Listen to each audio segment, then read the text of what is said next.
Hello and welcome to Kent Tonight, live here on KMTV. I'm Finn McDermott and here are your top stories on Tuesday, the 27th of January. Flooding fury. Severe rain has been causing transport issues across the county, from side streets to motorways. And it comes across the path as well, so getting in and out of the car, then you're getting out into a pool of water. It clearly needs to be sorted, so... One pedal in front of the other. We take a look at the Kent Cycling Park, looking for additional funding. Like the elderly, especially coming here somewhere safe to actually come and cycle away from the roads. And marching and music. We meet the Kentish folk musician who's taking on a historical hike. Sweats of his brow, he'll reap what he sows. But for now, let the wassail flow, wassail, wassail.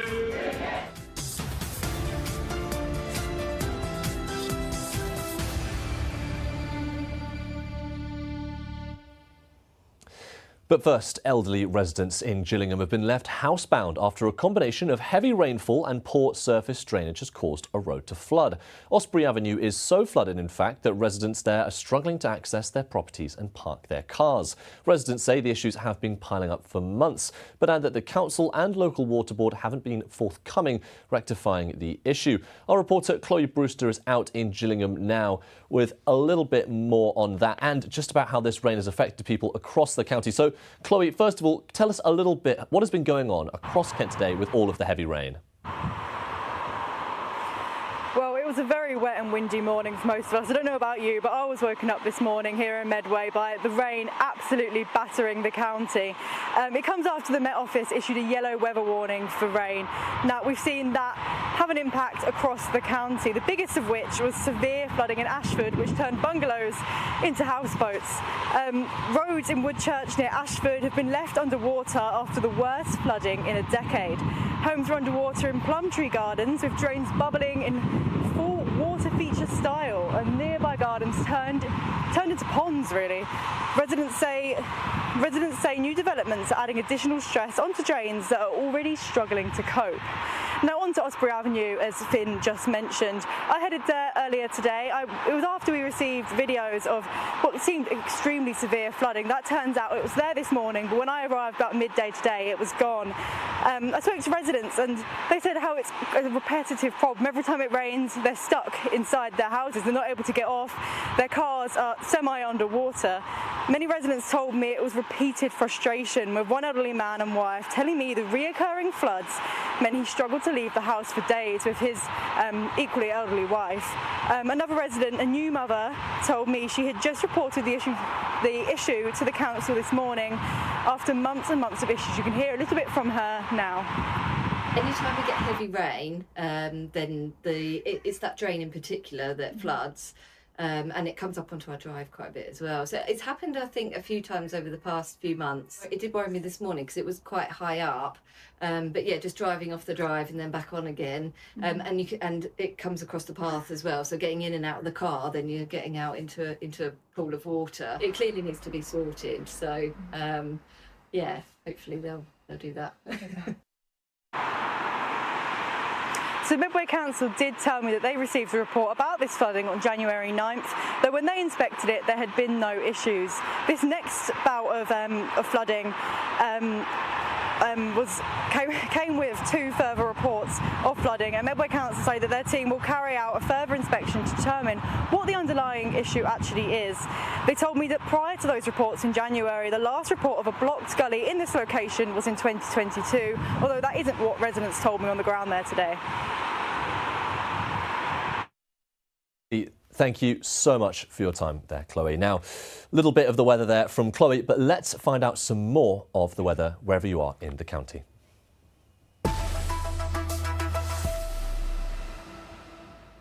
Well, we will see clear skies across the county for most of tonight. Lows of 5 degrees over in Ashford, highs of 7.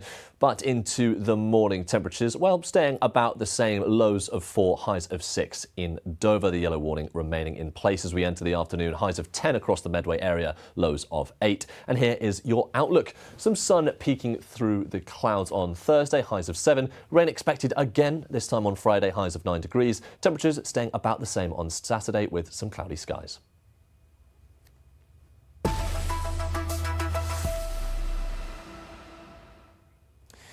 Now, a pub between Staplehurst and Headcorn that has lost thousands in trade from repeated road closures is set to face another 3 weeks of disruption. Kent County Council had to close Hawkenbury Bridge after it sustained damage in a two-car crash on Monday morning. This comes as locals have repeatedly called for traffic calming measures to prevent accidents at the site. Our reporter Ellie Hodgson spoke with a publican about the impact of regular closures on his business. A vital bridge connecting those between Headcorn and Staplehurst is set to close for another 3 weeks, much to the despair of a local landlord. In the last 5 years, the Hawkenbury Bridge has closed on 11 occasions for accident repair work, costing the Hawkenbury pub thousands of pounds in trade.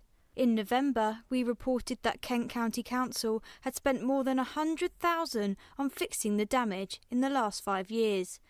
A cost locals believe is entirely avoidable through a reduced speed limit or traffic calming measures. It's very serious. We have to keep using our cash reserves because if you take out 3 weeks of trade before Christmas and 3 weeks of trade now, that is a significant amount of trade in the year. And obviously all the outgoings are still there. We struggle. During the summer, the pub faced a further blow to trade when a truck crashed into the building, wiping out a row of picnic benches. The incident prompted a petition for a reduced speed limit. A spokesperson for Kent County Council previously said repairs were needed to maintain public safety. They explained that when drivers are identified as responsible for damage, they seek to pursue recovery of costs. KCC said both Headcorn and Staplehurst parishes have highlighted the bridge as a priority in their highway improvement plans and said this site has been looked at historically. They added, "We have explored a number of options including traffic signals, but due to physical constraints, smaller scale options have not been feasible. However, we will continue to review this location with elected officials." Without a long-term solution in sight, these closures will continue to be a bugbear for those living and working in the village. Ellie Hodgson for KMTV from Hawkenbury. Next, a former nurse from Ashford is believed to have tried to set her neighbour's home alight in a revenge attack. A Ring doorbell camera captured the moment Madeleine Wanjeki, who suffers from mental health issues, attempted to start the fire by throwing lit matches at the front door while Jennifer Young and her family slept inside. Rain meant the matches failed to ignite as they landed on a wet doormat, so no damages or injuries occurred. Courts described it as antagonistic behaviour between the women, and Wanjeki was arrested and charged with attempted arson, having been sentenced to 4 months in prison with a 5-year restraining order put in place.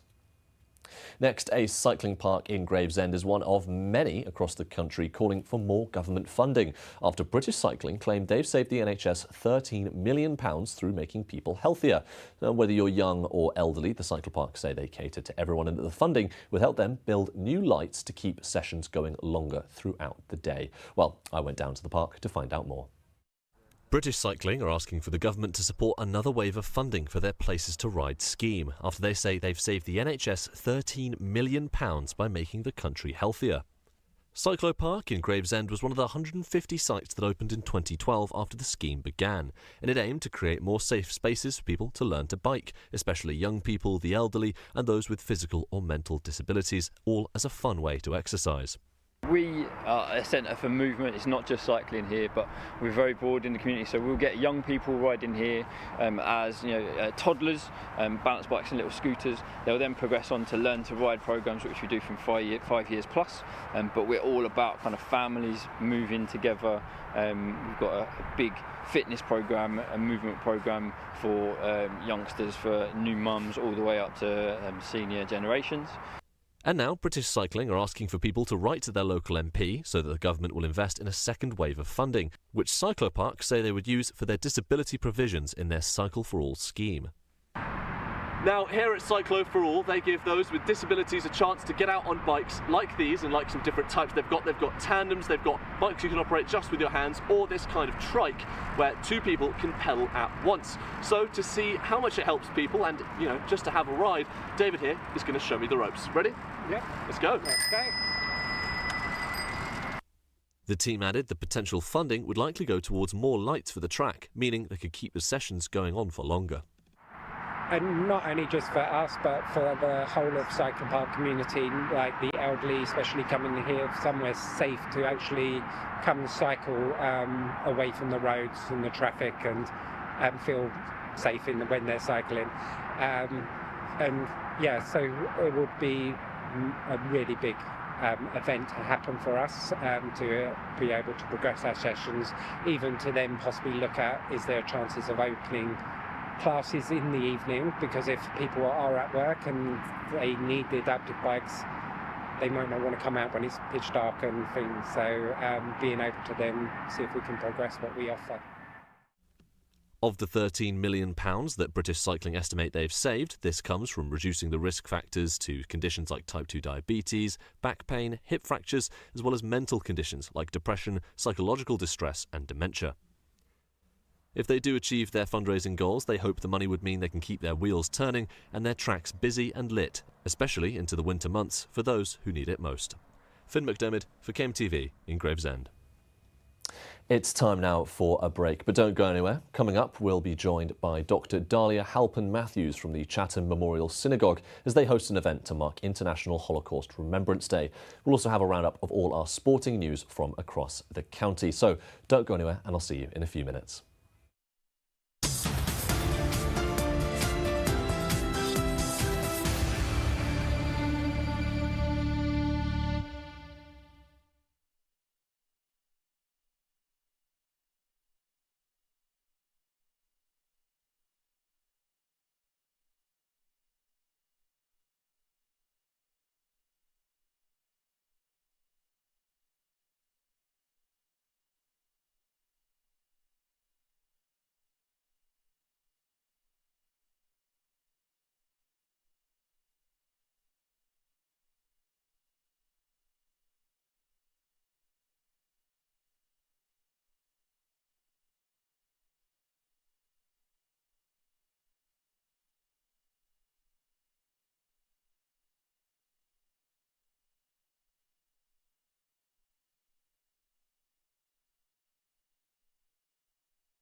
Hello and welcome back to Kent Tonight, live here on KMTV. Now, today marks International Holocaust Remembrance Day, a day to remember those who lost their lives in the Nazi regime more than 80 years ago. Chatham Memorial Synagogue hold an event every year to mark the day and highlight the lives lost so that we can recognise the past in order to protect our future. I was joined earlier by Dr. Dahlia Halpern-Matthews to discuss this further. Thank you so much for joining us, Dahlia. First of all, the Chatham Memorial Synagogue puts on this event every year. Tell us a bit about the plans for this year's. Well, this year, as always, in fact, it's not just the synagogue that is organising the event. It's something that's done in conjunction with the Cathedral and Medway Council, with Medway Interfaith Action and Medway Youth Council, or Youth Parliament. So it's very much a joint event in the planning. This year, the theme is around bridging generations. So it's very much around making sure that, we remember from the children's perspective how what happened, what could have been done differently maybe. And I think that's so important in the world that we're currently living in, when we look at world events and world politics and just, turn on the news and see what's happening in America, for example, so that we can actually stop and say, well, where are the turning points? Where are the points where we could change things so that we don't end up in another situation like that? I see, and I'm aware you have, your family has been very involved with the Memorial Synagogue for many years. Tell us a bit about what today means for you personally. It's a very personal thing, the Holocaust Memorial Day, but the memory of the Holocaust generally, to be honest, probably every Jewish person. Some will have relatives that were very close to it, and some will we're a little bit further removed. But certainly in my family, my great-grandfather Solomon Halpern came to England in the 1890s and arrived in Medway around 1900-ish, and has been part of their synagogue ever. He was the first part of my family that's been there, and 5 generations since. And whilst he got here earlier, his siblings didn't. So the majority of his family remained in Poland, the area that's now Ukraine, and largely Czechoslovakia and Vienna. And many of those died. So one of his brothers died in Treblinka, for example. Many of our cousins died in Auschwitz or Theresienstadt. There were members of the family who got their children out on the Kindertransport, and they lived with my great aunt in Wales.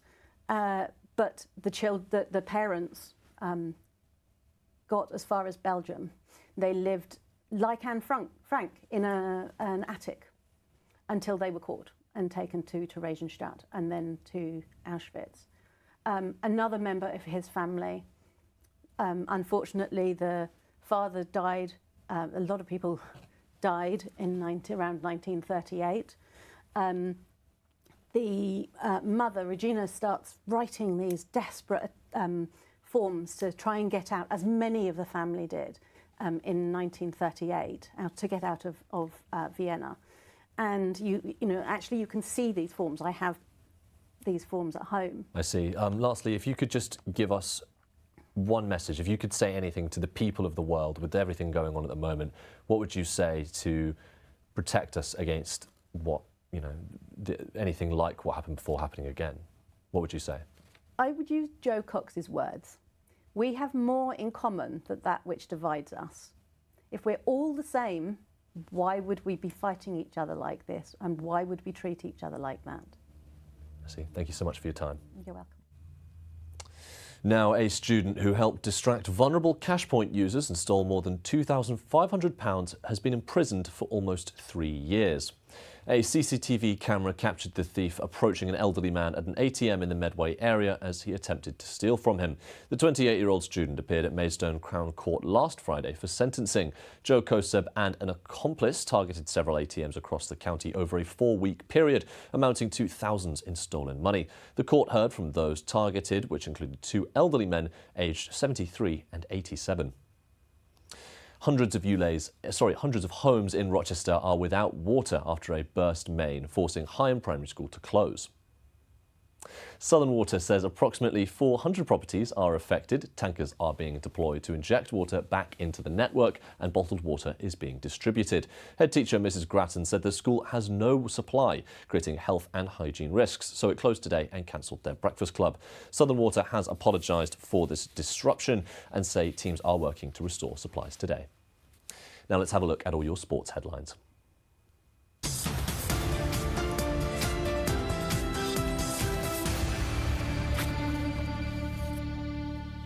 First up, Maidstone United's Dajon Golding has been withdrawn from the lineup following a significant ankle ligament injury. The damage happened when a challenge from Finley Barnes in the Cup clash just before half-time led to a trip to hospital. The team's manager, Ella Kobe, said sometimes you're lucky with challenges and sometimes you come out worse. Thankfully, there is no break, but this is the damage and is not going to be available anytime soon. The sides will meet once more at the Gallagher Stadium tonight with National League South points for the taking. Next up, a former Gillingham striker, Liam Nash, has returned to Ramsgate as they advance in the Velocity Cup. Nash has joined the club after being made available for loan by Isthmian Premier rivals Billericay, debuting from the bench on Saturday's 4-0 win at Potters Bar. The Ramsgate manager, Lee Martin, once teammates with the player back in 2017, said, "We're very reactive when a Liam Nash comes up. We'd be stupid not to act on that." The Rams are set to host Binfield in the Velocity Cup quarter-finals tonight. Now in the world of rugby, a gruelling face-off between the Tunbridge Julians and host team Birmingham Moseley ended in a 27-27 draw. The National League One game began with Birmingham playing the slope in the first half, taking 15 minutes to make the breakthrough, but managing to end it 17-12. The Julians came out for the second half with a bit more urgency, achieving a 27-20 lead with 10 minutes remaining. The hosts did not let up, however, slipping through the centre to score a further conversion, equalising the result. Seventh placed Tunbridge host Blackheath, who were third on Saturday. Next, the MIPA Gymnastics Club's Tara Chiverton has been shortlisted for the British Gymnastics Volunteer of the Year award. The award recognises those who have given their time to help create an uplifting experience for all, recognising exceptional people and organisations in the world of gymnastics. Commenting, she said to have that recognised means a great deal, and this recognition reflects the collective effort of coaches, volunteers, parents and gymnasts working together to create a supportive and inclusive environment. The winners of the categories will be announced in early February. And lastly, Tunbridge AC's Cole Gibbons won the Canterbury 10-mile road race on Sunday, making it his fourth victory in a row. The race featured a different route to previous years. Gibbons finished with a time of 50 minutes and 17 seconds, but it wasn't an easy victory, as Tunbridge Wells Harriers' Dylan Hobbs was just 3 seconds behind. Meanwhile, in the women's category, Invicta East's Kent Rebecca Weston won once more with a time of 56 minutes and 48 seconds, almost 4 minutes ahead of next place finisher Helen Gaunt from Tonbridge Athletics Club with a time of 1 hour and 41 seconds. And don't forget, you can keep up to date with all your latest stories across Kent on our website, kmtv.co.uk. There you'll find all our reports, including this one, about controversy surrounding a level crossing development that would cut the Isle of Grain off from the mainland for 29 hours. It's the only road on and off the Isle of Grain, and next month it's set to be closed for more than 24 hours, while Network Rail make crucial repairs. The only problem, many residents here don't know that they'll be cut off. The main worry is being able to access getting in and out of the village. Yes, and also the lack of sort of real communication from Network Rail. Network Rail has arranged some mitigation, such as an information drop-in session and a minibus to transport residents from the village to the crossing, where they can then pass on foot. But the written communications about this have been inconsistent across the community. I think the letters have been put into the post, and the post doesn't arrive in the village very much. Some people don't get post for about 2 weeks as we go on. I was lucky, I got mine last Thursday. My next door neighbour got hers yesterday. I've got neighbours that still haven't had the letter, so don't even know there's an information day going on at the moment. The crossing behind me is set to be closed on Valentine's Day. Heartbreaking for some, though Network Rail do say the repairs are necessary. Not worried at all. I mean, it's past time that it was done. With the amount of trucks and lorries we have coming in. Because it's a small village, people think there's no trucks here, but there's hundreds of them. And of course, weather, trucks, cars, all takes its toll on that crossing. And it's time it was replaced. Network Rail say they're working closely with Medway Council to reduce the impact on residents, stating they explored options such as the use of a relief road, but said this would not be safe or viable. But the signal for those living here is clear. If you're planning a romantic evening on the mainland, it's probably easier to have a night in. Ollie Leader in Grain. Now it is time for another break, but don't go anywhere. Coming up, we'll have a recap of our top stories this evening. That is the news all about how Kent's been reacting to the major floods that have been hitting the entire county. Our reporter Chloe Brewster will be talking all about how it's affected areas in Gillingham, specifically Osprey Road, that's had severe flooding overnight, as well as your general weather news. We'll also have that during the show. And we'll also be joined by Alia Pritchard. She'll be discussing the return of a KMTV staple, a show all about promoting the county's very best and underrated businesses, artists and crafts. That is, of course, made in Kent. And like I mentioned, we'll also be taking a look at the weather, as well as some short news in brief, such as that the Margate Dreamland Scenic Railway, the oldest roller coaster in Britain, is shutting down. All that and more after this short break. See you in a few minutes.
Hello and welcome to Kent Tonight, live here on KMTV. I'm Finn McDermott and here are your top stories on Tuesday, the 27th of January. Flooding fury. Severe rain has been causing transport issues across the county, from side streets to motorways. And it comes across the path as well, so getting in and out of the car, then you're getting out into a pool of water. It clearly needs to be sorted, so...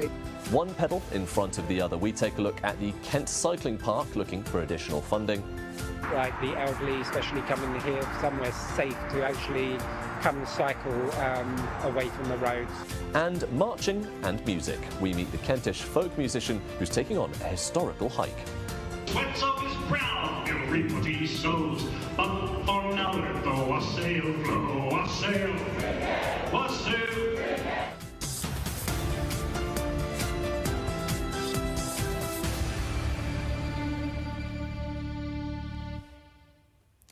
Now, elderly residents in Gillingham have been left housebound after a combination of heavy rainfall and poor surface drainage has caused a road to flood. Osprey Avenue was in fact so flooded that residents there were struggling to access their properties and park their cars. They say the issues have been piling up for months and that the council and local water board haven't been very forthcoming on rectifying the issue. Our reporter Chloe Brewster is out in Gillingham now to tell us more about that and about how the weather has been affecting the county as a whole. So, Chloe, what's going on across Kent today with all the heavy rain? Yeah, so it's been incredibly raining. It comes after the Met Office issued a yellow weather warning for rain. One of the main issues was actually in Ashford in Woodchurch Lane. They were left underwater after seeing the worst flooding in around a decade. Homes are underwater in Plumtree Gardens, with drains bubbling in full water feature style, with gardens turned into ponds. Residents say new developments are adding additional stress onto drains that are already struggling to cope. And as you say, Finn, in Gillingham earlier, I went to Osprey Road and I spoke to residents there who say continued flooding on their road has been making their lives a misery. An elderly couple told me that the rain meant that they weren't able to leave their house and it actually left them really desperate for support. Another resident, a new mother, told me that she had just reported the issue to the council that morning but was yet to hear back. You can hear from her just now. Anytime we get heavy rain, then it's that drain in particular that floods.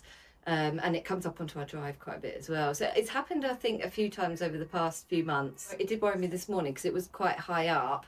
But yeah, just driving off the drive and then back on again. And it comes across the path as well. So getting in and out of the car, then you're getting out into a pool of water. It clearly needs to be sorted. So yeah, hopefully they'll do that.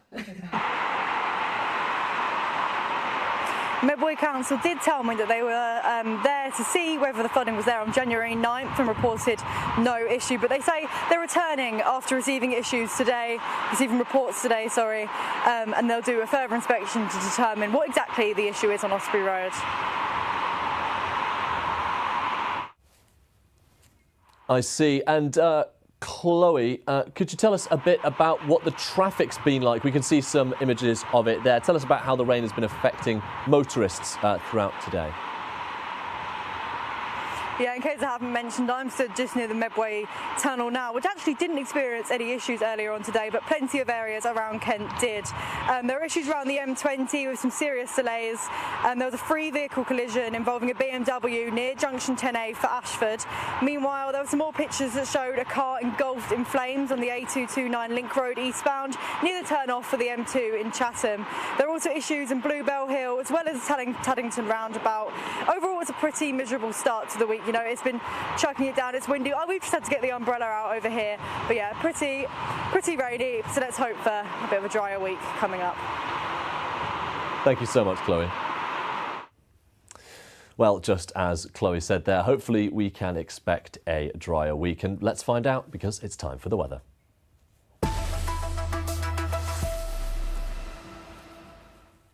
Well, Chloe's prediction may have come true there. Clear skies across the county, lows of 5 degrees over in Ashford, highs of 7 tonight into the morning. Temperatures are staying about the same, lows of 4, highs of 6 down there in Dover. The yellow warning remaining in place as we enter the afternoon, highs of 10 degrees across the Medway area, lows of 8. And here is your outlook. Some sun peeking out from the clouds on Thursday with highs of 7. Rain is expected on Friday with highs of 9 degrees and temperatures staying about the same on Saturday with cloudy skies.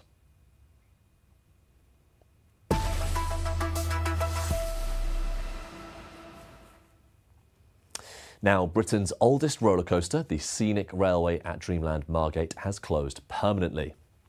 It was opened in 1920. The Grade 2 listed ride has survived multiple fires and major rebuilds, but will no longer operate as a roller coaster.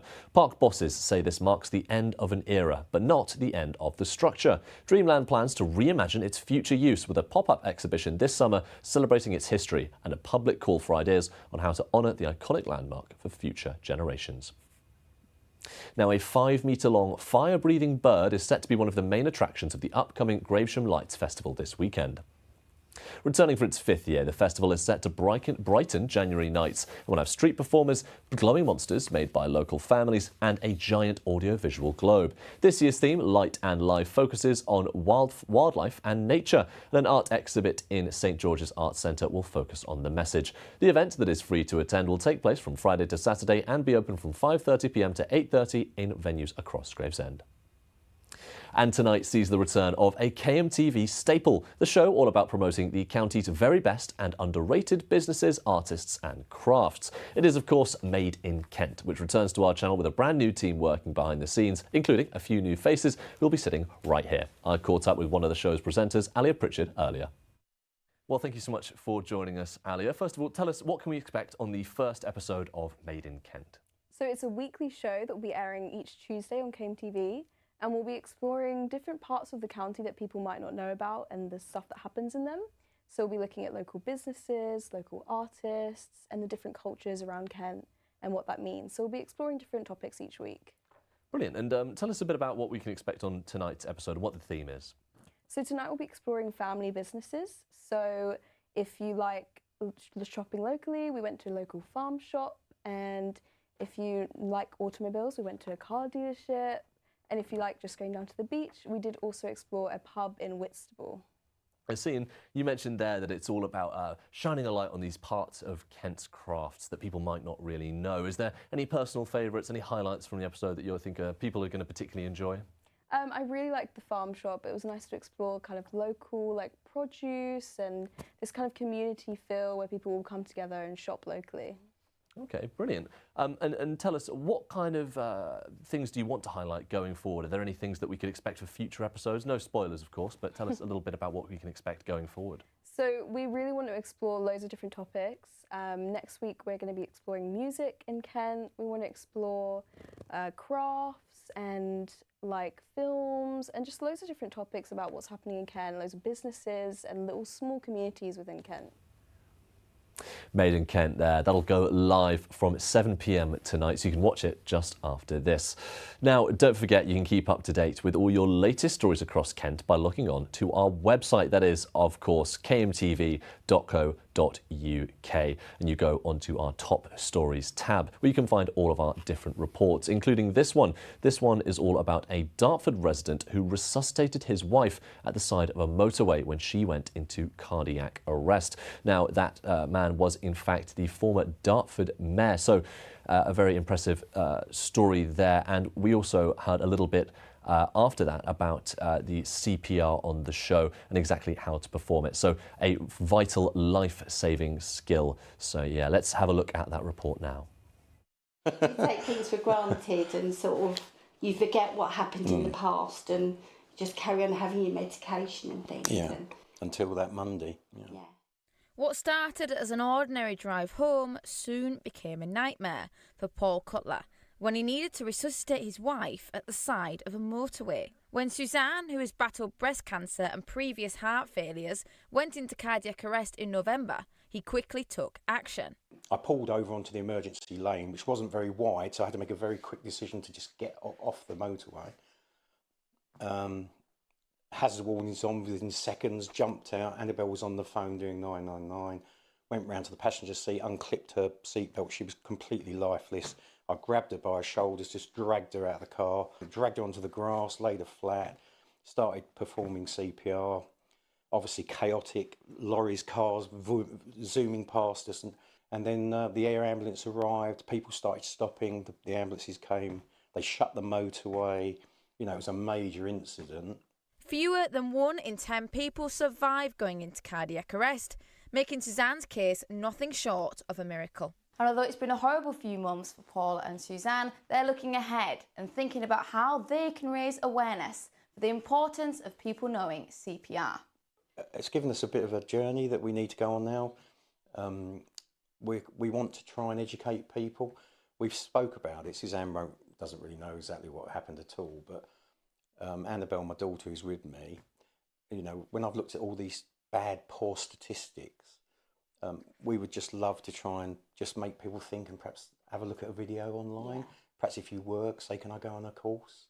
And just put a bit of focus on it. I think that's probably why they lose so many people, because around you, they dither. You just don't know what to do, or you pause for a minute, but that minute is so important of your 5 minutes. With big hopes for campaigns in the future, Paul and Suzanne will just have to keep beating on. Megan Shaw for KMTV in Dartford. Now it is time for a quick break, but coming up we'll recap our report on Kent businesses showcasing the latest must-have toys at the London Toy Fair. And we'll be joined by Nick Lawrence, a Kent-based musician whose songwriting draws on traditional and contemporary folk.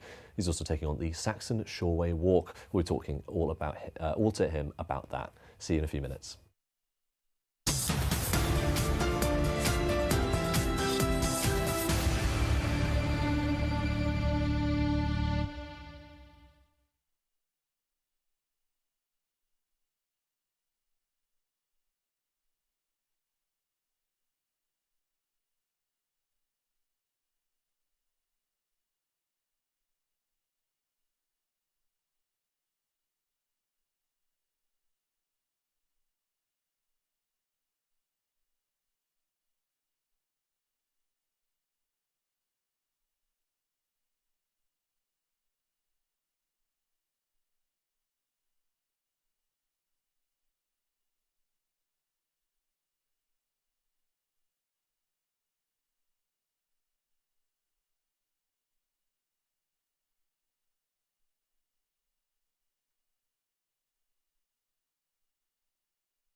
Hello and welcome back to Kent Tonight, live here on KMTV.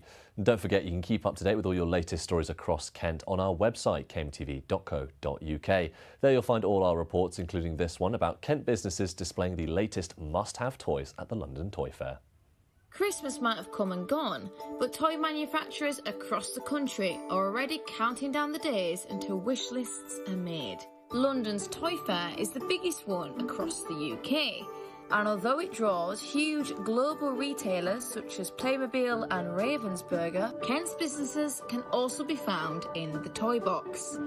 Yes, we are born in the US, but all of our team are based in Tunbridge in Kent. So we offer all remote control cars, all the way from really small little cars, so 1/64th size, all the way up to 1/5. For us, for the UK, I think we are quite a small brand at this stage. It means a huge amount to have a space at such a large event. We make small strategy board games and they are travel based, so this is why we've got the train theme, that you can sort of take them anywhere you like, and they're user friendly, so they're easy to learn for people all ages, whether it's your children or your grandparent. We're based in Sittingbourne in Kent, and you can find our games at Dice and Destiny in Canterbury. Now, the big question is, which toy will be on every child's wish list for 2026? Will it be something like this bike here, quite modern? Apologies for your wait there. Or maybe something a little bit more old school. Is that cash or card for you today? I think everyone always thinks about how technology is changing children's lives, but as you've said, when you walk around Toy Fair, you see lots of traditional play patterns, so play sets like imaginative toys, kind of wacky, silly, gross toys.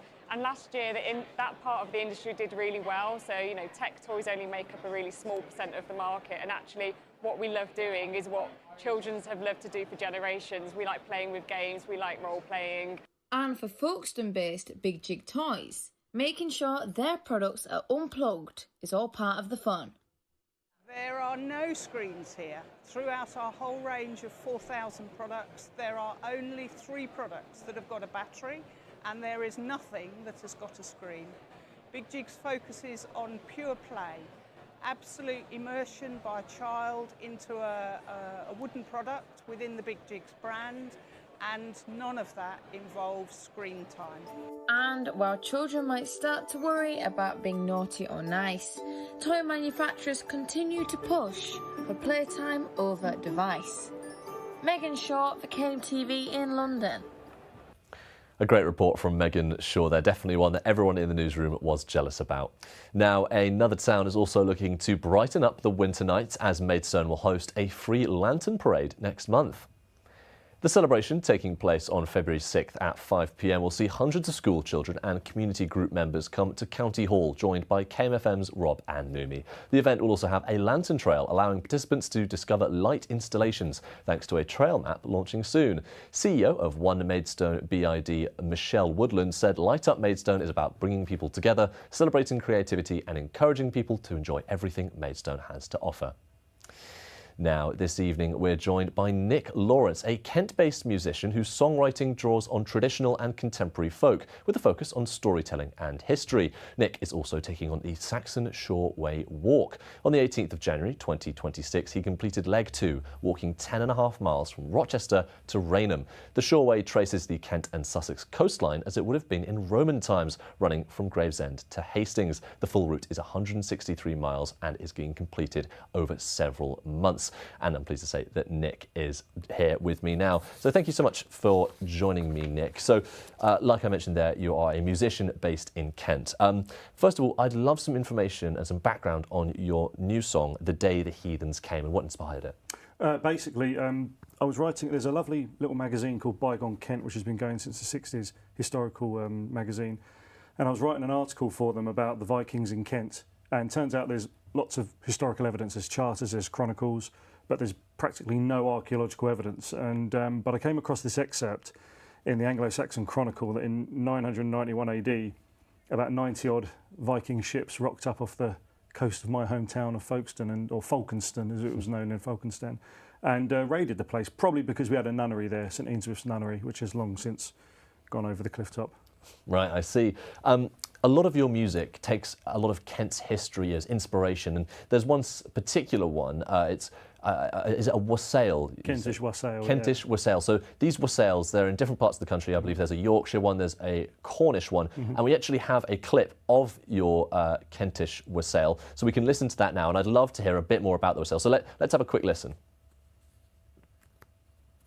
Sweats of his brow, he'll reap what he sows, but for now let the wassail flow, wassail, wassail. Drink up your cider, drink up your ale, wassail, wassail. To you, a hearty wassail. So could you give us a bit of a background about what a wassail is and what inspired you? So wassail is an old tradition where around about 12th night, 6th of January, you go to an apple orchard. The apple tree man is the oldest tree in the orchard. You pour a libation of cider at its roots. You make a lot of noise.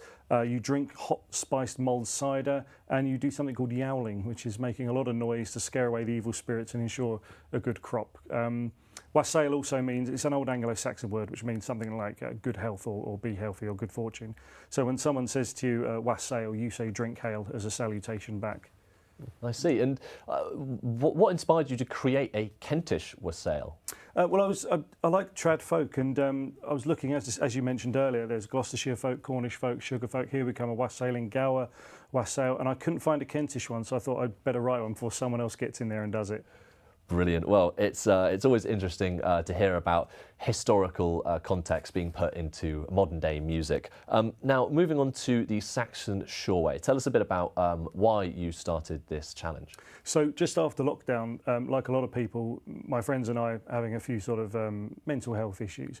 And so we decided to go out walking in the countryside and found that we felt so much better for it afterwards. So we've done loads and loads of walks all over Kent.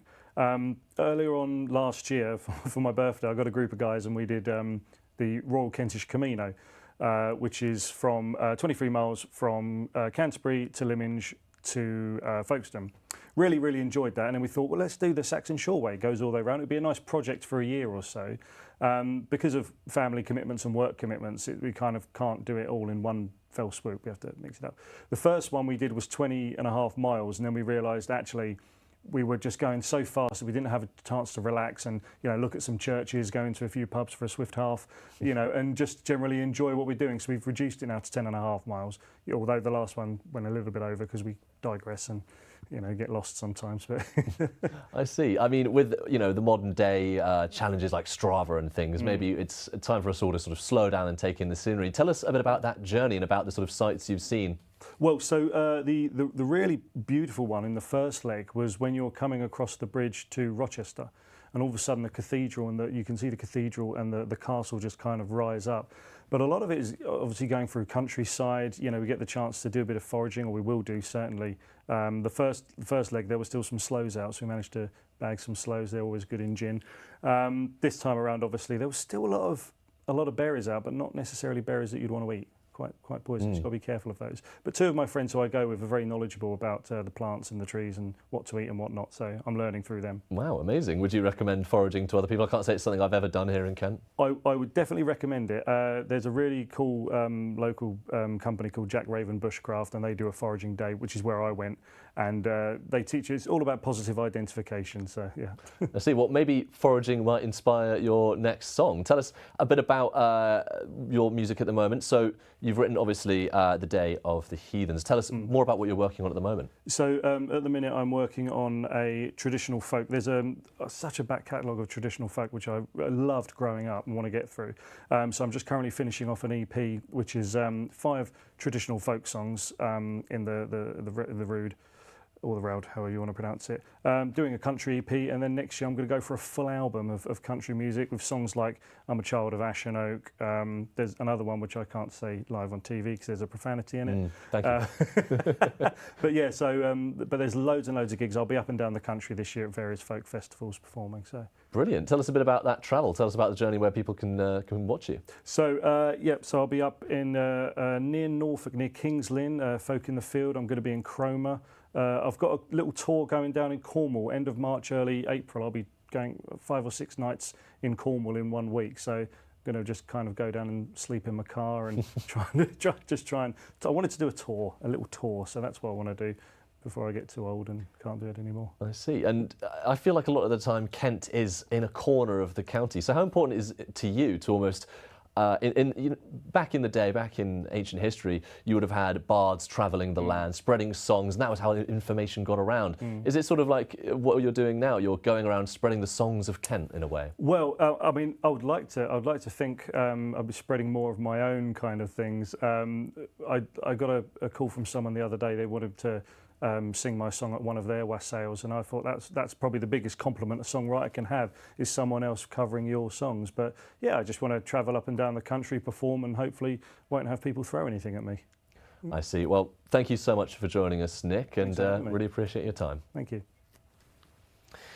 Well, that is all the time we have. You've been watching Kent Tonight live here on KMTV, but there's always more news made just for Kent throughout the evening, including our very new show, Made in Kent. That'll go out at 7 p.m. tonight, so you can catch that. A return of a flagship KMTV